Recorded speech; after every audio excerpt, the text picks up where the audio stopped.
بسم اللہ الرحمن الرحیم۔ معزز ناظرین اکرام، بندہ ناچیز آج آپ حضرات کو روزے کو توڑنے والی جو چیزیں ہیں ان کے بارے میں آگاہ کرنے کی کوشش کروں گا۔ اللہ تبارک و تعالی ہمیں دین کا فہم عطا فرمائے اور ہمیں دین کو سمجھنے کی توفیق مرحمت فرمائے۔ روزے کو توڑنے والی چیزوں میں سے سب سے پہلی چیز یہ ہے کہ جان بوجھ کر کھا لینا یا جان بوجھ کر پی لینا یا جان بوجھ کر اپنی بیوی سے ہم بستری کرنا، یہ چیزیں جو ہیں روزے کو توڑ دیتی ہیں۔ اسی طرح حقہ، سگریٹ، تمباکو نوشی کرنا یا پان وغیرہ استعمال کرنا، کھانا، اگرچہ اس کی تھوک جو ہے باہر نکال دے پھر بھی اس کا جو اثر ہوتا ہے وہ اندر چلا جاتا ہے، تو اس صورت میں بھی روزہ جو ہے وہ ٹوٹ جاتا ہے۔ اسی طرح شکر وغیرہ یا اس طرح کی کوئی چیزیں جو ہے منہ میں رکھنے سے گھل جاتی ہیں، اور جب گھل جائیں اور اسے وہ نگل لے اور حلق میں اتر جائے تو اس صورت میں روزہ ٹوٹ جائے گا۔ اور اسی طرح دانتوں کے درمیان کوئی چیز جو ہے چنے کے برابر یا زیادہ جو اس نے نکال کر پھر اسے نگل لیا، کھا لیا روزہ دار نے، تو اس صورت میں بھی روزہ ٹوٹ جائے گا۔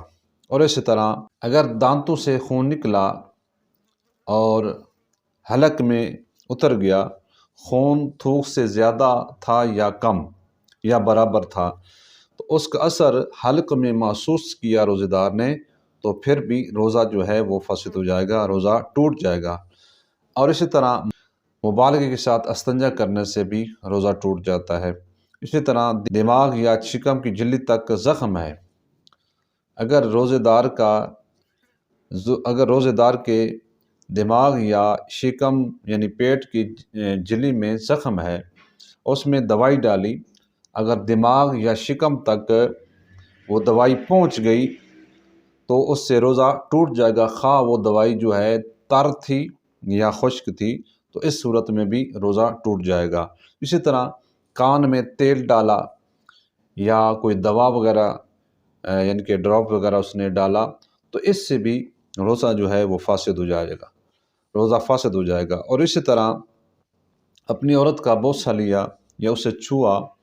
اگر انزال ہو گیا تو اس صورت میں بھی روزہ ٹوٹ جائے گا۔ اگر انزال نہیں ہوا تو اس صورت میں روزہ نہیں ٹوٹے گا، انزال ہوگا تو پھر روزہ ٹوٹ جائے گا۔ اور اسی طرح اس نے جان بوجھ کر روزہ دار نے، جبکہ اسے روزہ دار ہونا یاد ہے، اس نے قصداً اس نے قے کی، یعنی جان بوجھ کر اس نے چھیڑ چھاڑ کی اور اس سے جو ہے قے آ گئی یا الٹی آ گئی، تو اس صورت میں بھی جو روزہ ہے وہ ٹوٹ جائے گا۔ لیکن وہ قے جو ہے وہ صفراوی ہو یا خون کی ہو یا کھانے کی ہو تو اس صورت میں ٹوٹے گا، اگر بلغم ہے تو اس صورت میں روزہ نہیں ٹوٹے گا۔ یہ چند چیزیں جو فقہائے اسلام نے بیان کی ہیں جس سے روزہ فاسد ہو جاتا ہے، روزہ ٹوٹ جاتا ہے۔ اس لیے روزہ دار جو احباب ہیں ان چیزوں پر غور کریں، اور اکثر طور پر ہم اس طرف توجہ نہیں دیتے اور اپنا روزہ خراب کر بیٹھتے ہیں، سارا دن محنت کر کے پھر اس کی طرف ہماری توجہ نہیں ہوتی۔ اللہ تبارک و تعالی جل جلالہ سے دعا ہے کہ رب کائنات ہمیں عمل کی توفیق عطا فرمائے، اور رمضان مبارک کا روزہ جیسے رکھنے کا حق ہے اسی طریقے سے ہمیں روزہ رکھنے کی توفیق مرحمت فرمائے۔